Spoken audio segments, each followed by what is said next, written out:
नमस्कार, आप live cities देख रहे हैं। मैं हूं गरिमा भारती।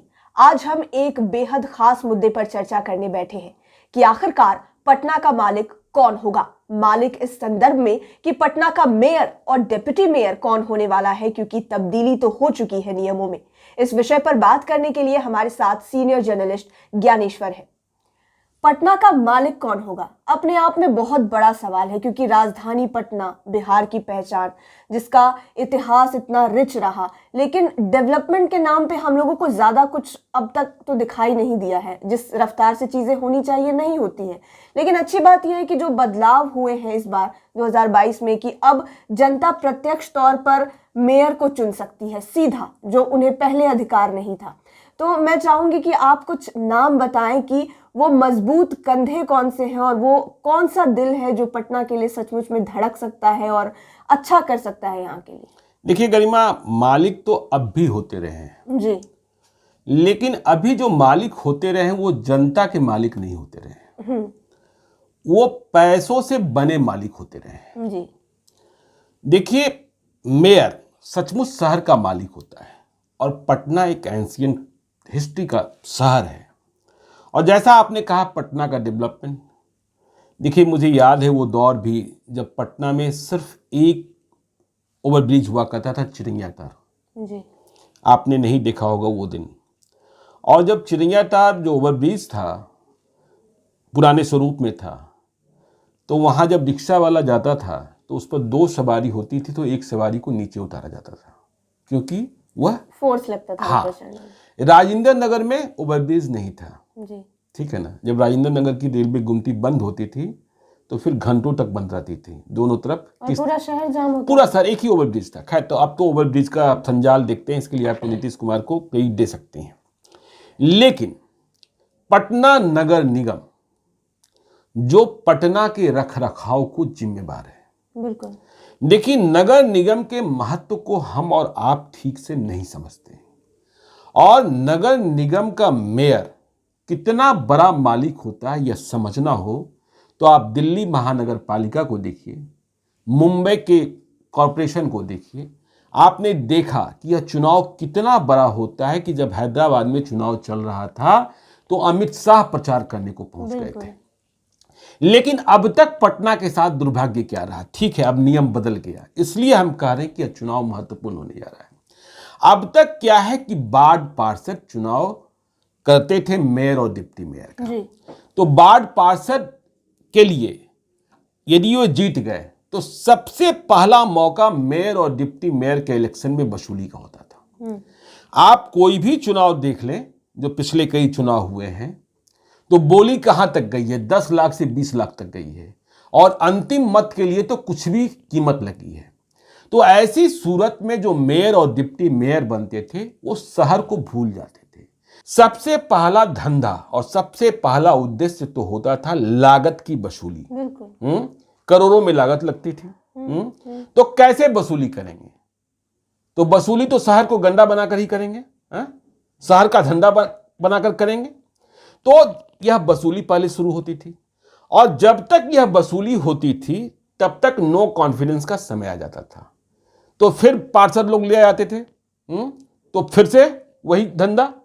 तो पटना शहर, अब देखिए पटना शहर का मालिक, इसलिए आपने देखा कि ये जो अब तक मेयर और डिप्टी मेयर बनते रहे, कोई किसी का पति हो, कोई किसी की पत्नी हो, कोई किसी का बेटा हो, कोई किसी का दामाद हो, मतलब कुर्सी पर बैठने वाला कुर्सी को नहीं चलाता था।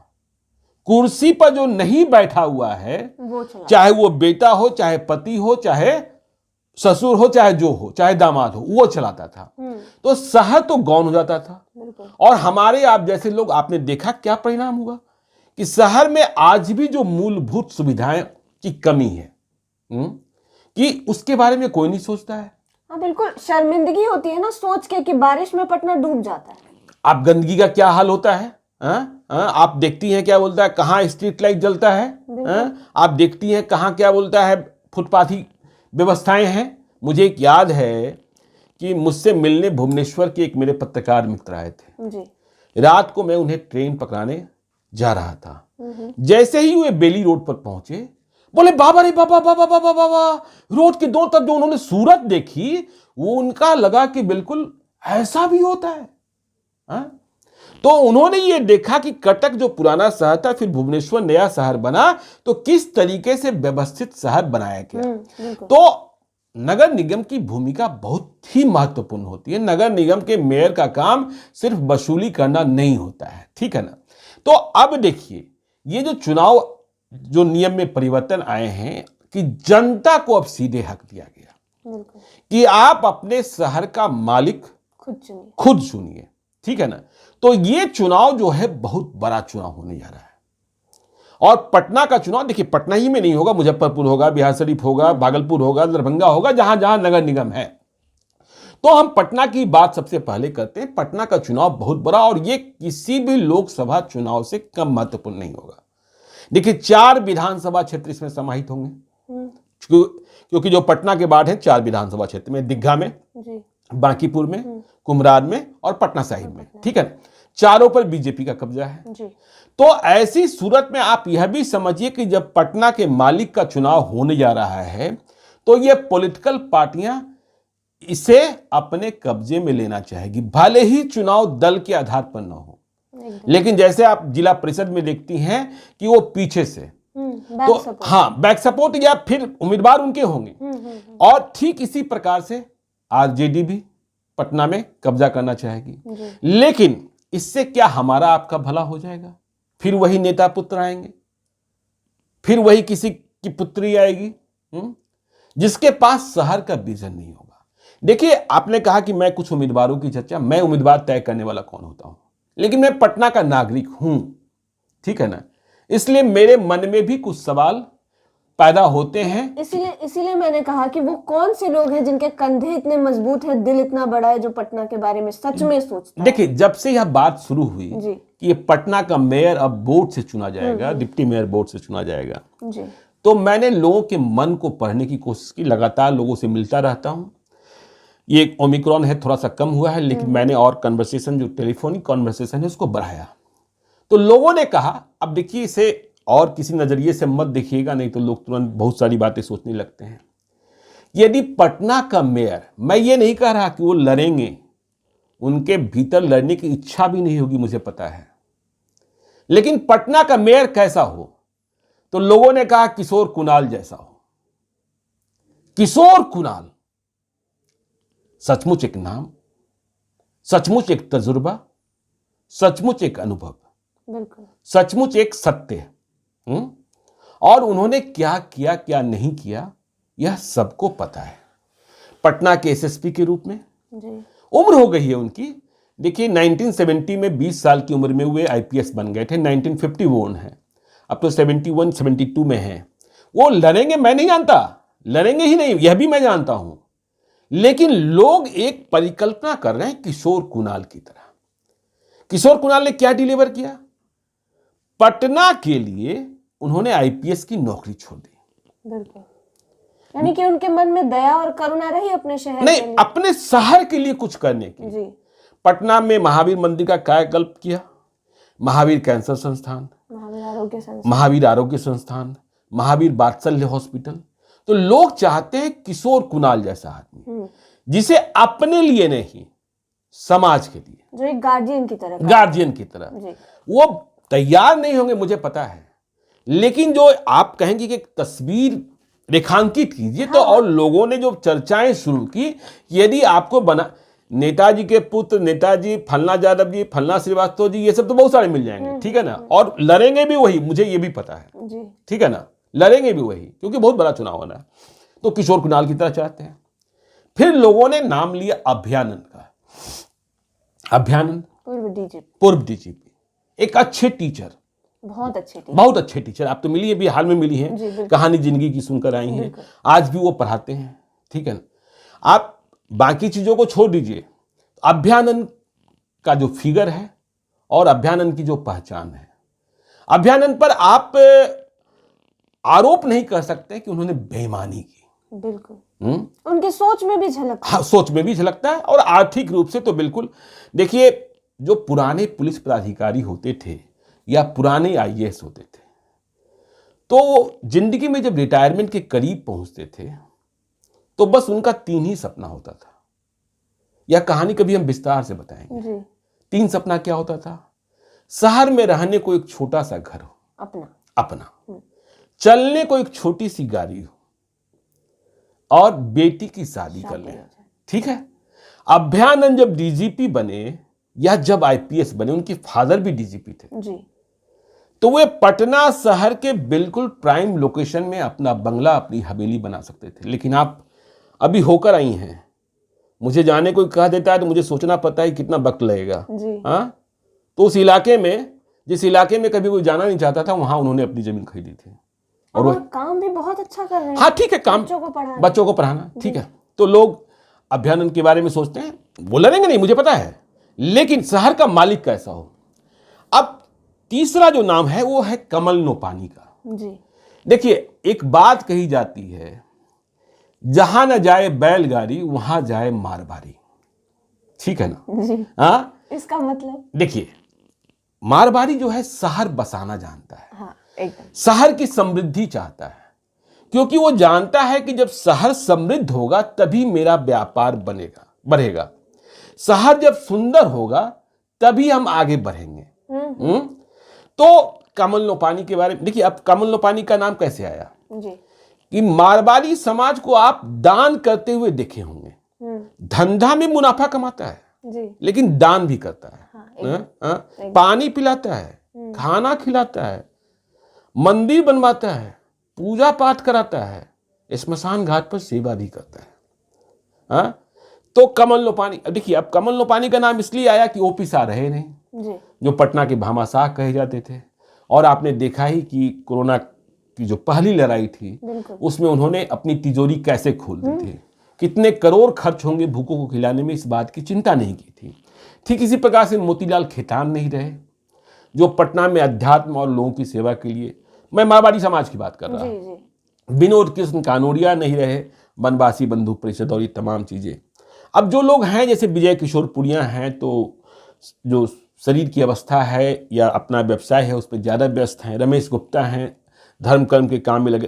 तो कमल नोपानी, देखिए, कमल नोपानी एक ऐसा नाम दिखता है जो 365 दिन लोगों की सेवा में। अब देखिए ना, इसलिए मैंने कहा कि जहां न जाए बैलगाड़ी वहां जाए मारवाड़ी, और सेवा भी करना जानता है। कमल नोपानी का एक बेटा आईपीएस बन गया जी, आयुष नोपानी जी। जो बिहार की प्रथा है उसमें आईपीएस का दहेज तो 5 करोड़ से 7 करोड़ चाहे जो भी वसूल लीजिए। मारवाड़ी में तो और भी पैसा देने वाले होते हैं। लेकिन कमल नोपानी ने अभी नवंबर या दिसंबर महीने में ही शादी की थी, एक पैसा नहीं। दोस्त की बेटी से शादी की, ये भी नहीं कि कोई लव मैरिज था। ठीक है ना। और कहा जाता है कि बस वो पान सुपारी जो होता है वो लेकर ₹1.25 नारियल। हाँ, ₹1.25 नारियल। फिर आप कमल नोपानी को आप देख लीजिएगा कि जब कोरोना आएगा तो लोगों को खाना खिलाते हुए। पटना में आप देख लीजिए क्या बोला है, जहां जहां पानी पीने की व्यवस्थाएं की जाती, प्याओ। स्मशान पर जहां कोई किसी को जलाने वाला नहीं होगा, कमल नोपानी वहां लकड़ी लेकर आपको हाजिर मिलेंगे। अभी देखिए, इन्हीं लोगों ने मिलकर पटना में सबसे बड़े ब्लड बैंक की स्थापना की है।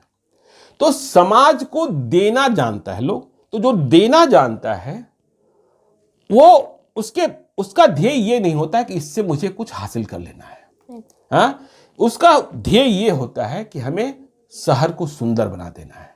हाँ? उस कुर्सी से मुझे कुछ प्राप्त नहीं करना है, उस कुर्सी से अपने को अमृत प्राप्त करना है। तो देखिए, कमल नोपानी का नाम आ रहा है। अब देखिए, कुछ पॉलिटिकल चर्चाएं भी कर लीजिए कि लोग जो चर्चा करने लगे हैं। हाँ, लोग नंदकिशोर यादव की बेटे की भी चर्चा कर रहे हैं। नंदकिशोर यादव के राजनीतिक सफर की शुरुआत भी इसी पटना नगर निगम से हुई थी। लोग अभिमन्यु यादव की चर्चा कर रहे हैं, रामकृपाल यादव के बेटे के। आप जानते ही एक्टिव रहते हैं टीम अभिमन्यु और ये सब।